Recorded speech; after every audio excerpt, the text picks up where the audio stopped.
Christian has a whole other story of what happened. And I'm still over here trying to wrap my head around how Jennifer let him say that it happened the way that it happened. Now, Christian claims, first of all, before I get into what he claims, I understand Christian and I'll give him this. Christian said, I didn't realize that telling somebody they can't leave is imprisonment. False imprisonment. I ain't gonna lie. I've been in situations where, somebody done told me I couldn't leave. And I wouldn't have thought that it was an actual charge. So I get that. I totally get that. And I think he's telling the truth about that. But the problem is the details in which Christian speaks about this is a bit murky. No, it's very murky. You can't even see at the bottom of the pool of these details. Now, Christian is going to get up here and say that, oh yeah, we had an issue. We were arguing back and forth. I told her she couldn't leave. We going back and forth. I told my friend to come get me. I left the night before, came back. And when I came back the next day, her mama had called me and told me, and I might be wrong on if the mama called him first before he came back, but whatever. The mama called and told you the girl had jumped off the balcony after you left. Why would she jump over the balcony after you've already left? Y'all think I'm bullcrapping. Let's listen to his account of what happened that night. Check it out. She's yelling. Of course, the neighbors are knocking on the door. So you guys are having a heated argument. It's a heated argument. We're drinking, and she wanted to leave, and I was like, no. So this is where my charge was created. I'm blocking the door from the front door to the back door, right? She's like, I'm leaving. I take her keys. I'm like, listen, if you want to leave, call your mom, call your friend, but you can't drive this car like this because you're clearly intoxicated. So, we're going back and forth from front door to back door. And I got to the point where I was like, you know what? I'll leave. If you want to go, cool. I still have the keys, but I'm leaving. I pack a bag. At that point, she doesn't leave the apartment, right? And I call my cousin. I say, I need you to come get me, before it gets, escalates to a crazy situation. He came and got me. And the next morning, I make a call. No answer. I make a call to her mother. She answered, and she let me know that she was in the hospital from a jump off the balcony. Okay, so let me get this straight. What he's saying is they had a heated argument. He's blocking both the front door and the back door so she can't leave because she's intoxicated. Mind you, he said they drinking wine, and I am a wine connoisseur. And I tell you what, I ain't never got crazy off no wine, but that tequila, that's different. But neither here nor there. He says he ends up leaving, calls the mama the next morning, and the mama says, oh yeah, she jumped off the balcony. Why would she jump off the balcony after you've already left? That doesn't make any sort of sense at all. It literally doesn't. It will make more sense for her to jump off the balcony because you're not letting her out, meaning you're already there. But you said you called the next morning and then they say, oh yeah, she jumped off the balcony. Now, according to him, he gets home. Them people is telling him that he got warrants and all of this. And then the next thing you know, he got to turn himself in and he fighting for his life down at the courthouse.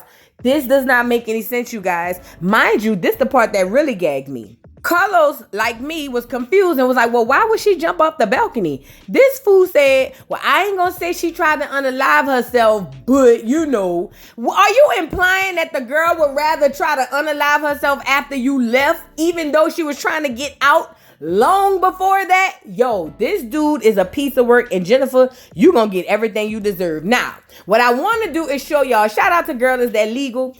Girl Is That Legal had put up some information today that I was over there listening to, and she was speaking about how this ain't the first rodeo with him down there with this girl, and that's why the judge gave him the harsh sentence that she gave him. Y'all check this out. This part here says, and so at this point in time, there was a prior incident. So this is talking about the fact they've been toxic. There was a prior incident of June of 2013. There was a November incident in 2013 where the police had to be called out. And then the date of our incident, March 27th of 2014. At least twice, the victim tried to get out and a neighbor saw it. He confirms this. He said that it was the neighbors that called the cops. The neighbors are looking at this girl trying to jump off of the balcony to escape and call the police. And they said, so it's six or seven times he had the opportunity to do the right thing and he didn't. Meaning 6 or 7 times where there was an interaction with the law because the two of them were tussling with each other. So now y'all see that. See, he's very slick. He made it seem like the judge was just picking on him and gave him all this time because he had no priors. But the gag was, y'all had done been going through this multiple times. The neighbors had to call the police, bruh.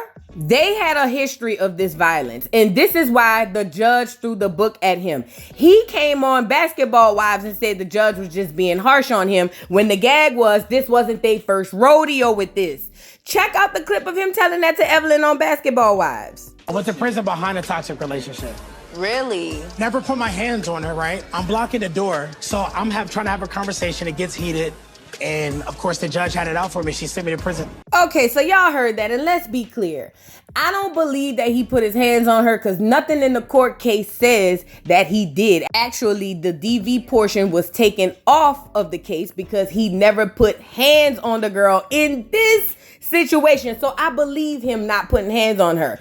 But to leave out the whole fact that this girl jumped off the doggone thing because you were holding her hostage and making it seem like, oh, it was a one-off and we don't normally do this. Girl, according to the court cases, them people is saying y'all done did this before. You have had this girl in this type of situation before. Hence why the judge gave you 10. Oh, not to mention, she didn't just give you 10 because she didn't like you. They wanted to give you smaller time, but you said you wanted to fight. And you fought and lost. That's why you got 10 years and had to do 7. And the other 3 on parole or probation. I don't know, girl. Parole, I guess. That's what happened. So it's not that the judge just wanted to have it out for him. He also talked about how he had a lawyer, girl. This was the gag. Girl, he said he had a lawyer who cried to him, girl, and told him he was celibate. Girl, I said, what in the law and order is going on? Listen, this is a lot.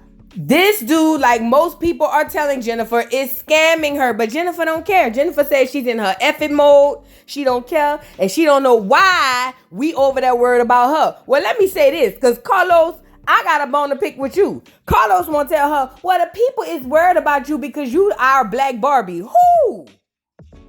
A Black Barbie where? I ain't never looked at Jen and thought of no Black Barbie. Now, don't get me wrong. Jennifer has her things. She wear her little pieces. She be cute. You know what I'm saying? Everything got a label on it. I will give Jennifer that. But Black Barbie, Negro, Carlos King, have you lost your mind? Is giving Black Dummy, but not Black Barbie. We don't look at this girl as no Black Barbie. Are you crazy? Ain't nobody ever looked at Jennifer and said, this is a Barbie doll. Nobody. Never in the history. Stop it. But anyways, girl. Now, do you want to hear something that really blew me to smithereens? This boy said he returned back to the apartment. Listen to me and listen to me good. The next morning to go pack his girlfriend bag. Because remember now, she at the hospital. According to him, the mama not mad with him. The girl not mad with him. Everybody just trying to see what's going on. He returns to the complex, the condos or whatever they were staying in. According to him, the police had the complex change the locks on the door and he had to present ID to get a new key. I thought you was on the lease. I'm confused. Because remember, he said he was making 6 figures annually down at AT&T. Now, the people in the comments said he was working at the call center. But according to him, at 1920, he was making over 130 racks. So I would assume, according to him, he was making most of the money. He was the one taking care of everything financially, that he was on the lease. So why do you have to go give ID for them to give you another key? But let's just say it's high security. According to him, he goes upstairs, pack his girlfriend's bag. By the time he's getting ready to be out, the people pulled up on him and arrested him with SWAT and everything. Well, he didn't say SWAT, but I feel like that's what it meant. You know what I mean? Girl, you can't make this up. Now, upon this, he says he spends 20 hours in jail. And this fool had the nerve to say him being arrested was traumatizing. Not his girlfriend having to jump off the balcony and break both her ankles. No. Him being arrested was traumatizing. And look at Jen sitting there looking like a duck. Girl, check this out. And I'm like, okay, cool. All right. I go do 20 something hours in jail. And They arrested you? yeah, they arrested me on the spot. On the spot. And that was very traumatizing. Because, of course, I'm literally like, police brutality has been happening for a long time. It's just, it's big now because of social media, because it can be recorded, because of body cameras, right? But at that time, we live in that moment. I'm like, listen, I don't have anything on me. And they're like dragging me out the car, slamming me on the ground. I'm just like, listen, I'm not resisting. I just take me to jail. You know what I mean? Did you hear this fool try to Rodney King us and tell us that because he was down there getting dragged out of the vehicle that he was traumatized? What about your old lady, bruh? This what I'm saying. Y'all don't be wanting to hear it though. Jennifer, this is all your fault at this point. At this point, this is your fault, Jennifer. And look at you. getting old about her neck, just sitting there listening to this crap. I don't believe it. Carlos don't believe it. Nobody in the audience believe it except Jennifer. And Jennifer had the nerve to say we were about her. Girl, you is a reality star. You the one coming out here getting scammed and coming online to tell us about it. Of course, we here to see what's going on. Jennifer? Oh, Jennifer, you can't be this slow. You can't be, but apparently you are. Jennifer is too old to be this slow. I'm sorry. It's ridiculous. And at this point, black women, let Jennifer get played, girl. It's coming out. It's going to be done happen here soon. She going to be on here crying and all of that, girl. Let Jennifer get played because Jennifer like being played. But I want to move in a different direction, y'all. So like a lot of women who just be desperate for relationships, girl, Jennifer is making excuses. Carlos asked her, he was like, hey girl, you don't think that when you heard this didn't give you no red flags or anything? I mean, I had to pull you aside and say, girl, is you good? And she was just like, no, because he was able to open up to me. But not only that, she literally comes behind him with this victimhood crap and was like, black men, they don't get to have all of the right representation. Girl, I'm talking about, it was almost like a mother and a son sitting in the principal's office. You cannot make this up. Watch what Jennifer says when Carlos asks her if none of those presented red flags. Check it out. No, because honestly, he was so open about it. And you have to think, he didn't know me from a can of paint and vice versa. But he felt comfortable telling his story. And I was like, okay, I can't be the only person, And honestly, I felt compassion for him because I was like, damn, how I'm trying to like put together like, well, how did that happen but then I start thinking, I'm like, okay, we're in a Republican state, Georgia, like you're already in a negative when you're a black man in Georgia going into the court system. So the way he told his story, it wasn't cocky. He took full accountability. It was just, this is the deck of cards that I have been dealt. Girl, Jennifer, I ain't even gonna lie. As I watch you say the BS that you said out your mouth, talking about the cards you was dealt and he opened up and I was confused too, but then I had to just let it go. I realized all of this is because you just have to have a man. You are 50 plus years old and you ain't got no man. You on your bed and right. Having a piece of man is better than having no man at all. And at this point, this is the only advice I gotta give Jennifer. Why do you hoes act like if you ain't in no relationship, you gon' die? Y'all be weak in the knees. Stand up. Stand up. That little clip is so perfect because, girl, what are you doing? Like, you second guess this stuff yourself. And you literally sat up there sitting like a mother in the principal's office with her son over there talking about, well, black men and it's a Republican state and they underrepresented and a whole bunch of crap that means nothing. You're dealing with a person who went to prison for almost 10 whole years because he got girls having to jump off the balcony and risk their lives to get away. Girl, Jennifer, girl, I don't have the words. I literally do not have the words for Jennifer. Not only that, you around here buying him Rolex watches. Oh yes, did go pull it up. Look what Jennifer bought him, girl. Now, according to Christian, he says his vice is not fashion. I mean, he's into it. He's cool with it. But his real vices are watches. And allegedly, he says that girl bought him a Rolex Yachtmaster. Now, I went to Google because I can't afford it, nor can I spell it. Do you hear me? And the one I seen on Google was $129,900. Jennifer, bitch, girl, what? Is that what we doing? And then he wants to say, but I bought her a watch and I Googled the watch he bought her, but it didn't add up to this. Girl, what is going on? And even if it did, he's a scammer, girl. They got people that could get those type of things. You might want to go see if it's real. Girl, you can't make this up. You spent the house on this nigga wrist? I'm like, Carlos, bitch, you buying niggas watches? Girl, what? Girl, Jennifer is gone, y'all. She's lost and turned out. Let Olivia go. She gone. Lost and turned out. Olivia the slave. Let her go, girl. Let her go. Think you better let it go. Looks like another love TKO. Let her go, girl. She gone. She gone. Now, I don't want to touch on too much that happened in this interview, nor too much that happened on Girl is Legal, because I want y'all to go over to these people's channels and support and go watch these interviews yourself, because it was so much that was said. Like, it's so unreal. But I do want to touch on this. Check this out. Christian has never asked me for anything. Has he ever asked you for money? Christian's never asked me for money. And then, of course, you know the situation we talked about with me and parole and still paying restitution. It's an astronomical amount that I have to get to them in order to make sure I'm off. And we're talking a little under 250,000. So basically, there's $250,000 left. That's like $50,000 a month. 50K. There's no hindrance on me traveling outside the country, and I would hate for that to happen a month before our wedding. And that's another narrative. Like, again, the word scam or scammer, that's triggering for me because of what I went through. So I understand the concern, but I'm actually the happiest I have been in my entire life. Girl, I'm talking about caught in the lies red-handed. Do you hear me? Jennifer said he never asked her for money, but I wanted her to know, like, girl, we saw it. We was on here and we seen him say he need 250K so he can make it down to the wedding, girl.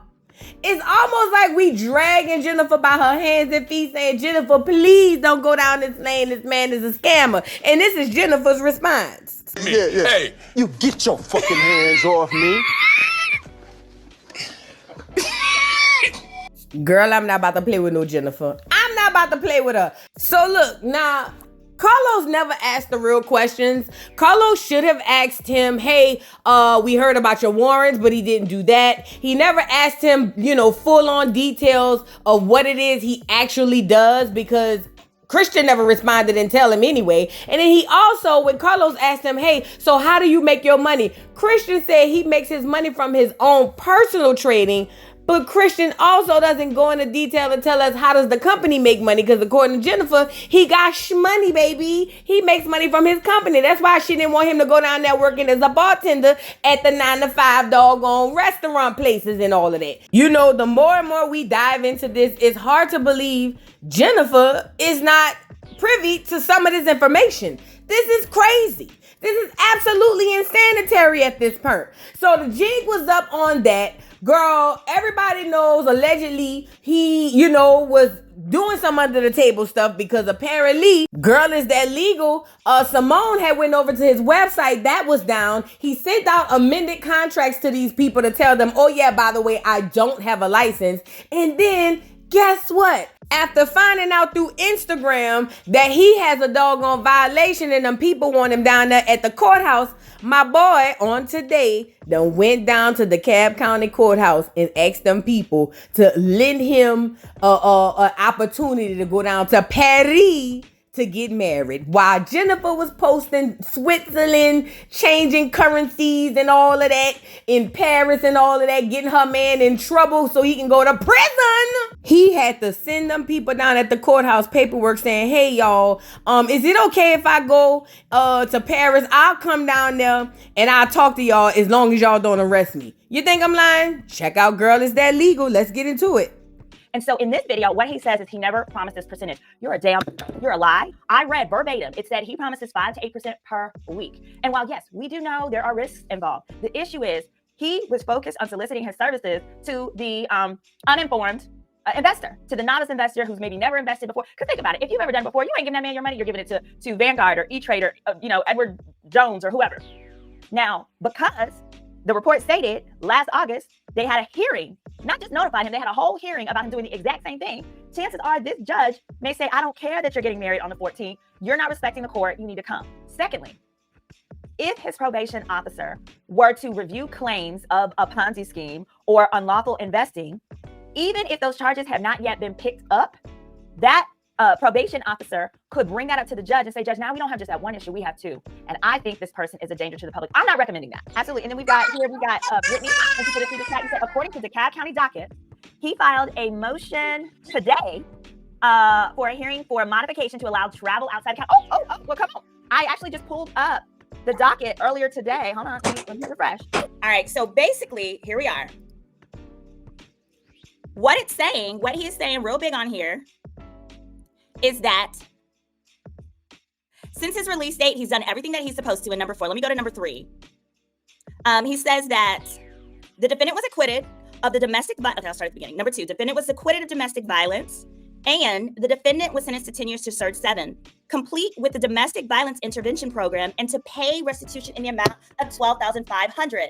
Mind you, this is exactly what he said he did not pay on Carlos King. Y'all remember how Jen specifically had said, Jen was like, tell him the amount. So now we see, hey, Jen, if you weren't believing us, it in fact was only $12,500. There we go. Here we go. It was $12,500.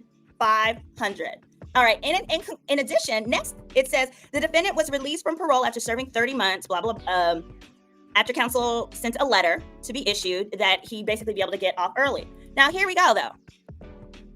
Since his release, in number 4, it says, since his release, he's satisfied all conditions. He completed the domestic violence intervention program. He consented to restitution and sent a money order for the final amount before counsel was hired. All right, so he did everything, okay? And he said in Carlos King, he did everything. The only thing is, literally, Jen in the Carlos King interview still seemed to believe the amount paid was $250, not the $12,500 that today's motion said he, in fact, paid. Number 5, defendant has no new cases or brushes with law enforcement for 6 years. He owns his own company and is scheduled to get married in September. He was informed via Instagram that he had a warrant for his arrest. Y'all, that was us. That was the different reels and tweets. Apparently, that's how he found out that he had a warrant, okay? During his time on probation, he's had a myriad of different officers and received different instructions on travel outside of the state. He would ask that given the aforementioned information, he be allowed to have a walk-in hearing to prevent a period of incarceration during the scheduled wedding. His wedding is to take place in the middle of September, and the only violation he has had was leaving the state of Georgia without permission from probation or this court. Finally, at number 8, the defendant has no prior convictions before this court, and while in custody, he became a voracious reader and educated himself to be a better citizen. All right, and the jury is still out on whether he is scamming people. Girl, so y'all heard that. He literally found out, according to him from Instagram, that there's a warrant out for his arrest. Now he's petitioning the court to say, hey, girl, can I come in there and talk to y'all as long as y'all don't take me to prison and also allow me to go to Paris to get married? Now, Simone said something that was smart. She was like, if I was your attorney, I'd be like, yo, he traveling because he got to go do work because YouTube, the channel and all of that stuff is work. And he could say, I'm going, shoot some footage out there for my YouTube channel. But the problem is to me, this is just to me, when you've already been in violation and you haven't been doing what you were supposed to do, why would the people be so lenient? Maybe, I don't know, Jennifer has some type of celebrity reach or something to Atlanta, but ultimately, old boy done filed the paperwork today to make sure he can still get married to his so-called wife-to-be. Girl, this is a lot. From scamming to evading arrest. He ain't evade arrest, but you know what I mean? Like, I just feel like that's what it is, girl. This is a lot. I'm going to say this. I will never in life understand the mindset of a woman like Jennifer. And there are so many black women out there like Jennifer. We just have to have a man up under us, by any means necessary. And I guess I don't understand it. But nevertheless, listen, this is the only thing I have to say. Jennifer is a glutton for punishment. Jennifer is choosing people that reflect who Jennifer may be on the inside. I'm not saying that's who she is, but you typically attract people who are like you, And Jennifer is over here planning her wedding to Paris. Like they say, Carlos said he got his ticket to go to Paris or whatever the case, girl. And we'll be waiting till September 14th or until a court hearing happens to see if they're going to let Christian go get married in Paris or if he going to be in prison. Girl, what y'all think? Y'all think he going to prison or Paris? Girl, drop down in the comments. Again, it's so much to unpack in both of these interviews, or at least in the interview and then Girl Is That Legal's video. So make sure y'all go to Carlos King, support his channel. Also, make sure y'all go to Girl Is That Legal and get her response to all of this because she's the one who's breaking all of this. I'm just giving y'all the recap, okay?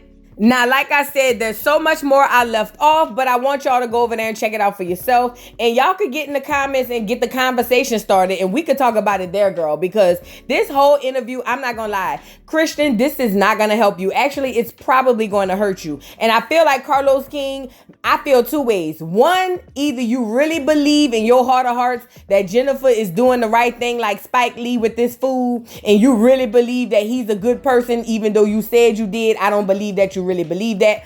Or you doing your DJ Vlad and you getting him back to the feds, child. Ah!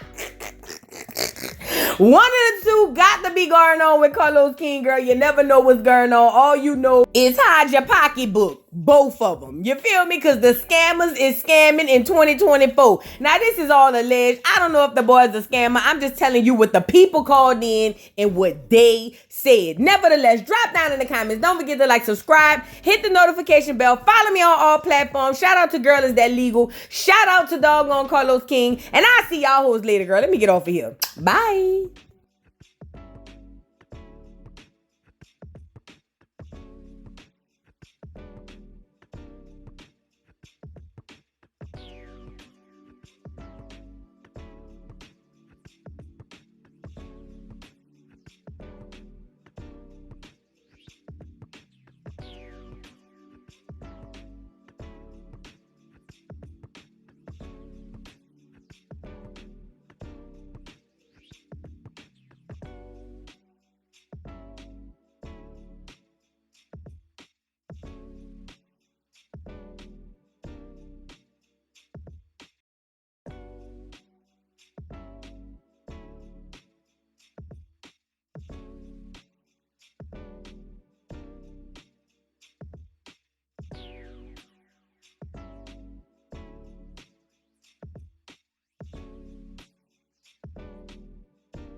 Mr. Carroll,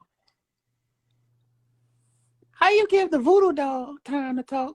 I don't get no fucking time to talk. Who the voodoo doll is? The nigga you just had up here.